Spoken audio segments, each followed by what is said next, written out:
चलिए दोस्तों वीडियो की शुरुआत करते हैं। सबसे पहली कंपनी की बात करते हैं। पहली कंपनी का नाम है एस्ट्रल लिमिटेड। बट इसको डिस्कस करने से पहले दोस्तों, अगर आपने अभी तक चैनल को सब्सक्राइब नहीं किया है तो चैनल को सब्सक्राइब करके बेल आइकन को प्रेस कर लो, ताकि आने वाली जितने भी वीडियोस हैं उसका नोटिफिकेशन आपको सबसे पहले मिल सके। और एक डिस्क्लेमर भी है, जो भी न्यूज़ एंड अपडेट्स हम लोग कवर करेंगे वो सारी एजुकेशन पर्पज़ के लिए है, सीखने के लिए है। तो इसको किसी भी तरह का इन्वेस्टमेंट एडवाइस मत समझना, आप खुद से भी रिसर्च और एनालिसिस कर सकते हैं। अब दोस्तों, वीडियो में आगे बढ़ने से पहले बात कर लेते हैं सेबी रजिस्टर्ड टेलीग्राम चैनल के बारे में, जिसको आप ज्वाइन कर लो। लिंक इसका डिस्क्रिप्शन में दिख जाएगा। ज्वाइन करने का सबसे बड़ा बेनिफिट ये है कि जिस हिसाब से मार्केट में अप्स एंड डाउन दिख रहा है, ऐसे टाइम पे हर दूसरी कंपनी के एनालिसिस बहुत ज़्यादा इंपॉर्टेंट है। तो यहाँ पर आपको सभी कंपनी के टेक्निकल्स को एनालिसिस कर अपडेट होता हुआ देखने को मिल जाता है, जो कि हर किसी के लिए काफ़ी ज़्यादा यूज़फुल है। और इसके लिए आप चैनल को ज्वाइन कर फ्री में आप चेकआउट भी कर सकते हैं इन कंपनी के प्रॉपर टेक्निकल्स, जिससे आपको आइडिया लगेगा कि अभी इन कंपनी में क्या चल रहा है। तो without wasting any time, link description में है, लिंक की तरफ जाकर चैनल को फ्री में ज्वाइन कर लो। तो चलिए दोस्तों, वीडियो की शुरुआत करते हैं। सबसे पहले बात करते हैं एस्ट्रल से रिलेटेड कुछ इंपॉर्टेंट न्यूज़ एंड अपडेट्स के बारे में।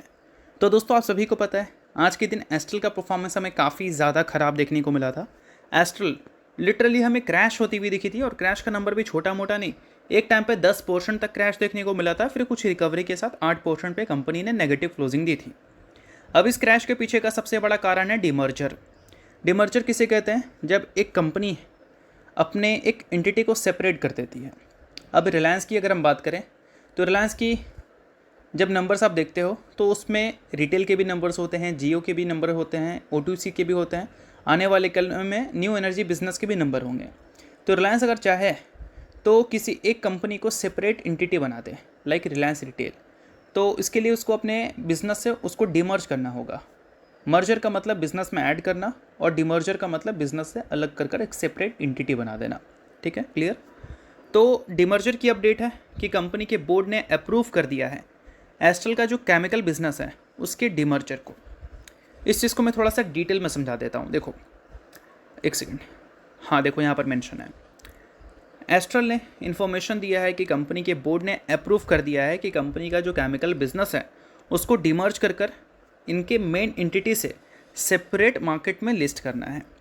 और वो डिमर्जर एंटिटी का नाम क्या होगा? तो उसका नाम होगा एस्ट्रल केमी लिमिटेड। ठीक है, अब एस्ट्रल जो है वो कोई छोटी कंपनी नहीं है, बहुत बड़ी कंपनी है। अगर हम पाइपिंग की बात करें तो उसमें कंपनी के पास सबसे बड़ा मार्केट शेयर है। एग्रीकल्चर पाइप्स की अगर हम बात करें तो वहाँ पर कंपनी सबसे बड़ी प्लेयर है। और उसके अलावा एडेसिव में भी कंपनी का काम होता है, केमिकल्स में भी कंपनी का काम होता है। तो बहुत सारे बिजनेसेस कंपनी ऑपरेट करती है, बट सभी को एक साथ चलाना कंपनी के लिए हो सकता है प्रॉब्लमेटिक। इस वजह से सेपरेट एंटिटी कंपनी अब बना रही है। तो इस चीज़ को देखकर JP मॉर्गन ने आज के दिन इस कंपनी को लेकर जो अपने रिपोर्ट शो किया, उस रिपोर्ट में पहले उन्होंने ओवरवेट का रेटिंग दिया था, बट अभी उन्होंने न्यूट्रल रेटिंग दिया है, यानी कि अपने रिपोर्ट में एस्ट्रल को उन्होंने डाउनग्रेड कर दिया है। बट सबसे इंपॉर्टेंट बात यह है कि आज के दिन डिमर्जर की न्यूज़ तो दिखी, बट इससे एस्ट्रल गिरी क्यों? तो देखो यहाँ पर एक पॉइंट हाईलाइट किया गया है। ब्रोकरेज हाउस का कहना यह है कि इस डिमर्जर से इनका जो मैच्योर बिजनेस है, यानी कि मेन बिजनेस प्लम्बिंग बिजनेस है, रिलायंस का O2C बिजनेस जो है वो मैच्योर बिजनेस है, जहाँ से हमेशा रेवेन्यू उसको मिलता रहेगा। तो वैसे एस्ट्रल का प्लम्बिंग बिजनेस है। तो इनका जो प्लम्बिंग बिजनेस है उसको एग्रेसिव ग्रोथ मिलने वाला है, बेटर कैपिटल एलोकेशंस मिलेगा और चैनल इन्वेस्टमेंट्स मिलेगा। अगर ये डिमर्जर के बाद हम प्लम्बिंग बिजनेस की बात करें तो उसको फ़ायदा ही मिलेगा। बट जब हम बात करते हैं इनके केमिकल बिजनेस की, खासकर पेंट और एडेसिव बिजनेस की, तो उसको स्लोअर ग्रोथ मिल सकता है, क्योंकि प्लम्बिंग सेगमेंट एक बड़ा रेवेन्यू और एक बड़ा प्रॉफिट एस्ट्रल को देता है, और वहाँ से फाइनेंशियल सपोर्ट इन बिजनेसेस को मिलती हैं। अब दोनों को सेपरेट एंटिटी बना दिया जाएगा, तो इसका मतलब क्या है कि जो प्लम्बिंग बिजनेस है वो जो भी रेवेन्यू जनरेट कर रही है, जो भी प्रॉफिट जनरेट कर रही है, उसको अपने बिजनेस में इन्वेस्टमेंट कर खुद को बड़ा कर सकती है, तो उसको ग्रोथ वहाँ से मिलने वाला है। बट ये दो बिजनेस जो है, अब ये सेपरेट एंटिटी बन गई, सेपरेट मैनेजमेंट हो गया, तो अगर इनको पैसे चाहिए हो गए तो अब क्या प्लम्बिंग सेगमेंट से मिलेगा? बिल्कुल भी नहीं। अब इनको मिलेगा मार्केट से, यानी कि अब ये डेट की तरफ शिफ्ट होंगे, अलग अलग मेथड से पैसे रेज करेंगे, जिससे कंपनी के ऊपर जो फाइनेंशियल बर्डन है वो ज़्यादा होगा। तो यही पॉइंट हाईलाइट कर JP मॉर्गन ने इस कंपनी को डाउनग्रेड किया है। और JP मॉर्गन ने यही भी बताया है कि 2028 की अगर हम बात करें तो इनका कंसोलिडेटेड प्रॉफिट बिफोर टैक्स जो होगा वो केमिकल बिजनेस का रफली 15% हमें देखने को मिलेगा। ठीक है, मतलब 15% केमिकल बिजनेस की तरफ से कंट्रीब्यूट होगा कंपनी के total profit before tax bye 2028 financial year, अगर हम कंसोलिडेटेड की बात करें तो। अब दोस्तों पिछले 5 साल में एस्ट्रल जो है वो कुछ खास परफॉर्मेंस डिलीवर की भी नहीं है। इसका एक काफ़ी बड़ा कारण है कंपनी के प्रॉफिट्स, जो कि एक टाइम पे काफ़ी मस्त तरीके से ग्रो करते हुए नज़र आते थे, बट पिछले 5 साल में ग्रोथ एकदम कम हो चुकी है।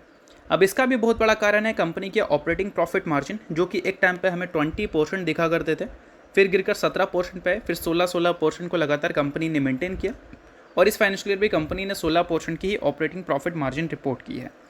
आने वाले कल में मार्जिन्स अगर ये अपग्रेड करती है तो कंपनी के टोटल नंबर्स भी कंपनी ऊपर ले जा सकती है, तो इस चीज़ को आप ध्यान में रख सकते हैं। और पिछले 5 सालों में कंपनी ने कुछ खास अच्छा बिजनेस किया नहीं है, तो एफआईएस की जो कन्विक्शन है वो भी इस कंपनी से काफ़ी कम हो चुकी है। देखो डीआईएस जो है अंडर वैल्यूड कंपनी में इन्वेस्टमेंट करना प्रीफर करती है, जिसका वैल्यूशन 5 साल 6 साल के लोवेस्ट लेवल पे होता है, और एफआईएस एग्रेसिव ग्रोथ वाली कंपनी में इन्वेस्टमेंट करना प्रीफर करती है। तो एफआईएस का स्टेक एक टाइम पे 22% इस कंपनी में हुआ करता था, अभी देखोगे तो 14% आ चुका है पिछले 1-1.5 साल 2 साल में, और वही डीआईएस के स्टेक्स बढ़ चुके हैं क्योंकि वैल्यूशन वाइज कंपनी थोड़ी अट्रैक्टिव हो चुकी है इस वजह से। तो अगर आप एस्ट्रल के इन्वेस्टर हैं तो ये सारी चीज़ों को आप नोट कर सकते हैं, क्योंकि ये सारी चीज़ें एस्ट्रल से रिलेटेड काफ़ी इंपॉर्टेंट हैं। तो चलिए दोस्तों बात करते हैं अब अगली कंपनी के बारे में। तो अगली कंपनी का नाम है एचएएल यानी कि हिंदुस्तान एरोनॉटिक्स लिमिटेड। आज के दिन परफॉर्मेंस तो कुछ खास अच्छा नहीं था, बट कंपनी से रिलेटेड एक अच्छी न्यूज़ हमें ज़रूर सुनने को मिल रही थी। अगर आप कंपनी में डिविडेंड के लिए इंटरेस्टेड होते हैं तो डिविडेंड से रिलेटेड एक अच्छी खबर एचएएल ने दिया है। एचएएल ने अप्रूव कर दिया है फाइनल डिविडेंड, जो कि है 10 रुपये पर इक्विटी शेयर, और 2026 के फाइनेंशियल ईयर का यह आखिरी डिविडेंड भी है। फाइनल डिविडेंड मतलब आखिरी डिविडेंड, और इंटरम डिविडेंड मतलब फाइनेंशियल ईयर के बीच में जो कंपनी डिविडेंड देती है वो इंटरम डिविडेंड होता है। अब 10 रुपये पर इक्विटी शेयर के हिसाब से जो कंपनी ने डिविडेंड की अनाउंसमेंट की है वो फेस वैल्यू के हिसाब से देखोगे तो 200% का है, और इसका रिकॉर्ड डेट कंपनी ने सेट कर दिया है 14 अगस्त का। तो इस डेट को आप नोट कर लो, इस डेट तक जो शेयर होल्डर होगा वो कंपनी में 10 रुपये पर इक्विटी शेयर के हिसाब से डिविडेंड के लिए पूरी तरह से एलिजिबल होगा।